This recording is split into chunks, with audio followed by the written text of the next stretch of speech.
ہم لوگ ہمیشہ یہ سمجھتے رہے کہ کسی کو جو علامات آتی ہیں وہ 5ویں دن جا کے آتی ہیں، لیکن اس ٹرائل نے جو بالکل جس کو آنکھوں کے سامنے رکھا گیا ان پیشنٹس کو، تو پتہ یہ چلا کہ 2 دن کے بعد جو علامات ہیں، یعنی جب وائرس انسان کے اندر جاتا ہے یا ان لوگوں کے اندر گیا تو اس کے 2 دن کے بعد جو ہیں وہ علامات آنا شروع ہو چکی تھیں۔ اور وائرس کی تعداد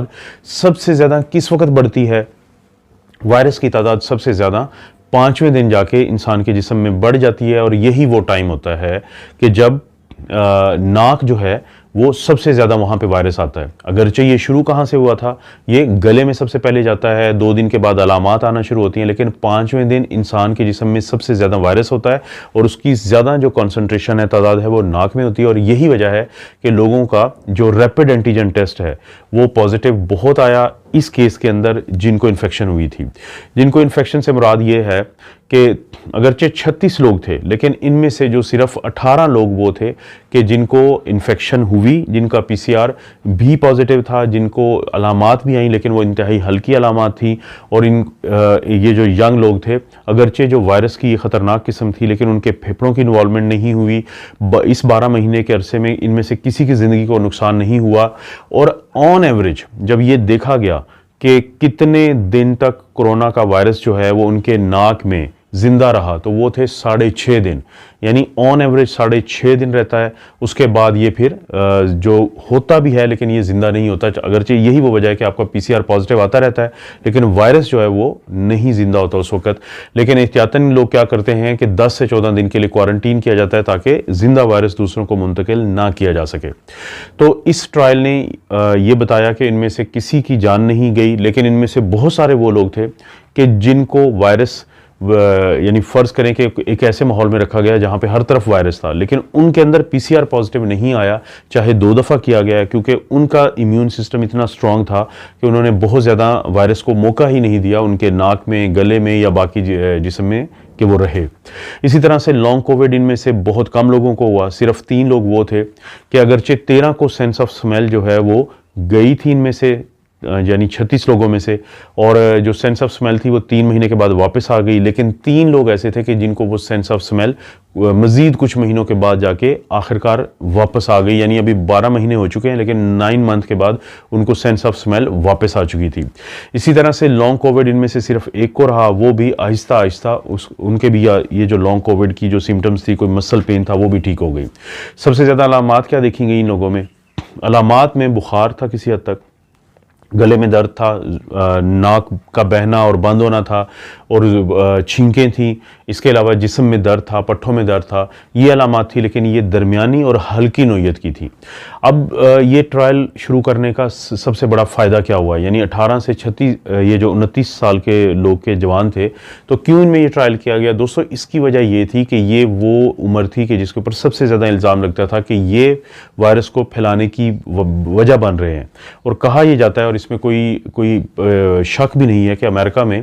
جب نوجوان لوگوں کو یہ پتہ چلا تھا شروع میں، ابتدا میں، کہ یہ جو وائرس ہے یہ بزرگوں کے لیے خطرناک ہو سکتا ہے، یہ ان لوگوں کے لیے تو خطرناک ہو سکتا ہے جن کے اندر رسک فیکٹر ہیں، لیکن یہ نوجوانوں کے لیے خطرناک نہیں ہے، تو وہ نوجوان بہت زیادہ پھر گھلنا ملنا شروع ہو گئے کہ ان کو کوئی ڈر نہیں تھا، جس کی وجہ سے حکومتوں کو پھر یہ ایکشن لینا پڑا کہ اس قسم کا جو بھی ڈیٹا تھا اس کو بہت زیادہ پبلک نہیں کیا گیا، کیونکہ اس سے لوگوں کی حوصلہ افزائی ہوتی، وہ باہر نکلتے جو نوجوان لوگ تھے، کیونکہ ظاہر ہے یہ لوگ ٹرانسمٹ تو کر سکتے تھے، اگرچہ اس ٹرائل نے بھی ثابت کیا ہے اور اس وقت بھی سائنٹسٹ کو یقین تھا کہ نوجوان لوگ میجورٹی جو ہے ان کو کوئی مسئلہ نہیں بنتا، یا تو وہ ایسمپٹومیٹک ہوتے ہیں، ان میں علامات تک نہیں آتی، اگر آتی بھی ہیں تو انتہائی ہلکی آتی ہیں، اور ان کے پھیپھڑوں کو متاثر نہیں کرتا وائرس۔